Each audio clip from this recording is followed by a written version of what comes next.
এত বৃষ্টি হচ্ছে, প্রায় 1 মাসের কাছাকাছি বৃষ্টি, মারাত্মক বৃষ্টি, যেমন অঝোরে বৃষ্টি তেমন বজ্রবিদ্যুৎ, মানে বাইরে বেরোতেই ভয় লাগে। তারপরে বাড়িতে নেই আমার বর, মানে ভালোই লাগে না এই বৃষ্টির মধ্যে। কি রান্না বান্না করব, কি করব, ঘরে কিছু জিনিসপত্র নেই।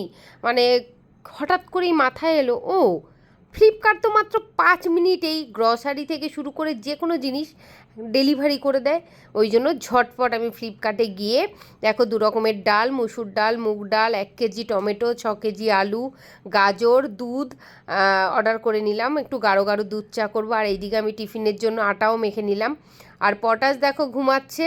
এখন আটাটা মেখে আমি ঢাকা দিয়ে দেবো। পটাশকে এবার স্কুলে যাওয়ার জন্য রেডি করব। দেখো পটাশের পুতুল, মুন্ডু একদিকে, তার বডি আরেক দিকে, এমনভাবে ঘুমিয়ে থাকে, সত্যি সকালবেলাটায় ঘুম থেকে ওঠাতে একদম ইচ্ছে করে না। সকালে যাই হোক ওঠালাম, উঠিয়ে ওকে টিফিন করিয়ে বইপত্র গুছিয়ে ওকে স্কুলের জন্য রেডি করে দিলাম। এইবার বাকি কাজ করতে করতে আমার সারা দিন লেগে যায়। সকাল 6টা থেকে যে শুরু হয়, মানে নিস্তার নেই। টাটা টাটা বাবা, টাটা। এবার পটাশ স্কুলে চলে যাওয়ার পর এইবার যে কাজগুলো থাকে সেইগুলো তোমাদের দেখাই। প্রথমে একটু ভাত করেছি, এদিকে কাঁকরোল ভাজা বসিয়েছিলাম, পুড়ে গেছে। আর ধনে পাতা দিয়ে জিরে ফোড়ন দিয়ে ডাল করেছিলাম, পাতলা ডাল। মানে কি বলবো, হাজারো একটা কাজ করতে থাকি, তার মাঝে আর কি বলবো। চিংড়ি মাছ দিয়ে কচুর লতি করেছি। এইদিকে পটাশের জন্য প্রেশারে ভাত তাড়াতাড়ি করে প্রেশারে সিটি দিচ্ছি। আর এখানে রান্না করছি শঙ্কর মাছ, এখনও হয়ে ওঠেনি, কারণ পটাশ 10:30টার মধ্যে স্কুল থেকে চলে আসবে, ততক্ষণে আমি রান্না কমপ্লিট করতে পারবো না। পটাশ তো একটু নরম ভাতই খায়, সেই জন্য প্রেশারের মধ্যে সিটি মেরে নিচ্ছে। ওকে এলেই খাইয়ে ঘুম পাড়িয়ে দেবো। আর এনেছিলাম তাল, কালকে রাতে একটা তাল 80 টাকা নিয়েছে, ভাবা যায়। তাল এনেছি, এবার বড়া করব বলে তালটাকে এইভাবে আমি একটুখানি ছাড়াচ্ছি, ছাড়িয়ে জলের মধ্যে এরকম চটকে চটকে তারপরে বড় চালনি দিয়ে চেলেছি। দেখো ব্যাটারটা কত গাঢ় হয়েছে। আমি দিদাকে দেখতাম এইভাবেই করতো, তো আমি সেইভাবেই করার চেষ্টা করলাম। আর নারকেলটা কোড়াতে আমি পারি না ভালো, মানে হাতে খুব যন্ত্রণা হয়। ওই জন্য মেয়েকে বললাম যে বাবা নারকেলটা কুড়িয়ে দে, ও কুড়িয়ে দিল।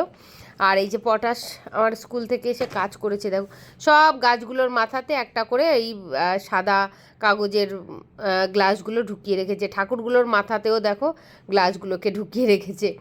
যাই হোক, সব কাজ কমপ্লিট করে সবার প্রথমে আমার রান্নাঘরটা পরিষ্কার করা। রান্না বান্না হয়ে গেলে আগে রান্নাঘরটাকে আমি ক্লিন করি। এটা আমার কি জানি মানে কি বলবো, মেনিয়া হয়ে গেছে।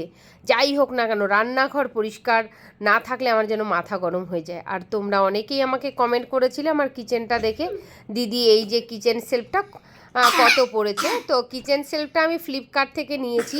এটা 15,999, মানে 16,000 টাকাই পড়েছে। তোমরা চাইলে আমি লিঙ্কটা কমেন্ট বক্সে দিয়ে দিতে পারি। ভীষণ সুন্দর কিন্তু এটা।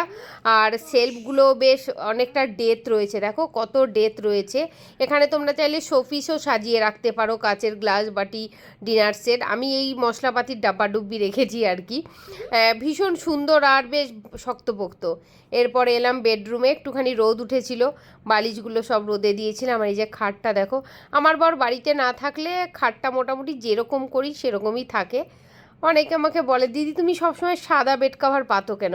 অ্যাকচুয়ালি আমার সাদা কালারটা যেন খুব শান্তি লাগে, মানে বেডের ওপরে যে চাদরটা সেটা যাতে সাদা হয়, একটু ঠিকঠাক হয়, এই জন্য আমি সাদা বেড কাভারটাই পাতি। এটা আমার ভীষণই ভালো লাগে।